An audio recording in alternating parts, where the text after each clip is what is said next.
AP deputy CM Pawan Kalyan పై తెలంగాణలో case నమోదైంది. పవన్ చేసిన కామెంట్స్ తీవ్ర అభ్యంతరకరంగా ఉన్నాయని తెలుపుతూ పలువురు కంప్లైంట్ చేశారు. ఇంతకీ ఫిర్యాదు చేసిందెవరు? అసలు ఫిర్యాదుకు దారితీసిన కారణాలేంటో చూద్దాం.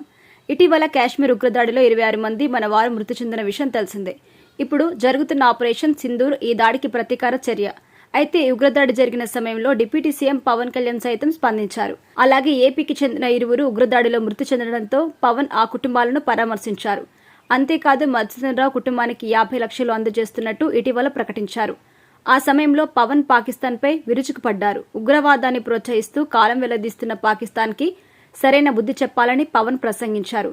అలాగే మన దేశంలో ఉంటూ పాకి మద్దతు తెలపడం ఎంతవరకు సమంజసమని పవన్ ప్రశ్నించారు. ఇకపై ఇలాంటి చర్యల్ని చూస్తూ ఊరుకోమని పవన్ హెచ్చరించారు.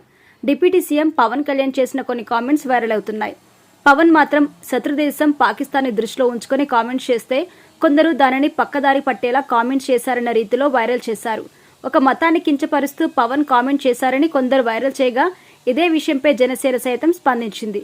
పవన్ కామెంట్స్ ని వక్రీకరించడం తగదని, ఇలాంటి న్యూస్ వైరల్ చేసే వారిపై చట్టపరమైన చర్యలు తీసుకోవాలని జనసేన హెచ్చరించింది. AP deputy CM Pawan Kalyan చేసినట్టుగా సోషల్ మీడియాలో వైరల్ అవుతున్న వ్యాఖ్యలు తీవ్ర వివాదానికి దారితీశాయి. ముస్లింస్ ని ఉగ్రవాదులతో సమానంగా చూపుతూ ఆయన కామెంట్ చేశారని నిరసిస్తూ తెలంగాణ రాష్ట్ర సంగారెడ్డి జిల్లా జహీరాబాద్ పోలీస్ స్టేషన్లో కంప్లైంట్ చేశారు.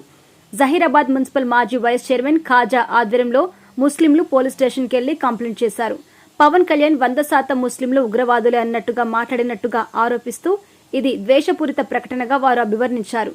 ముస్లింల సంప్రదాయ దుస్తులైన టోపీ, గడ్డం, కుర్తా, స్కార్ఫ్ వంటి అంశాలను ఉగ్రవాదానికి చిహ్నాలుగా పవన్ ప్రస్తావించినట్టుగా వారు కంప్లైంట్లో పేర్కొన్నారు.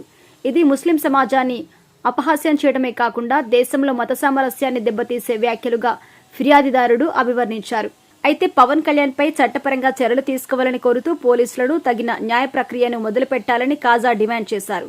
ఈ వ్యవహారంపై ఇంకా పవన్ కళ్యాణ్ స్పందించలేదని చెప్పొచ్చు. అయితే సోషల్ మీడియాలో దీనిపై తీవ్ర చర్చ అయితే నడుస్తోంది.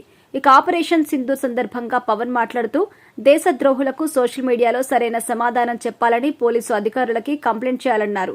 ఇలాంటి పరిస్థితుల్లో ఆర్మీపై అనుచిత వ్యాఖ్యలు చేయవద్దని, పార్టీలతో సంబంధం లేకుండా దేశ ప్రజలు అంతా ప్రధాని మోదీకి సపోర్ట్గా ఉండాలని కోరారు. తాను గతంలో చేసిన కామెంట్స్ అందరిని ఉద్దేశించి మాట్లాడలేదు అని, కొంతమంది కాంగ్రెస్ నేతల్ని ఉద్దేశించి మాట్లాడాను అని పవన్ అయితే క్లారిటీ ఇచ్చారు.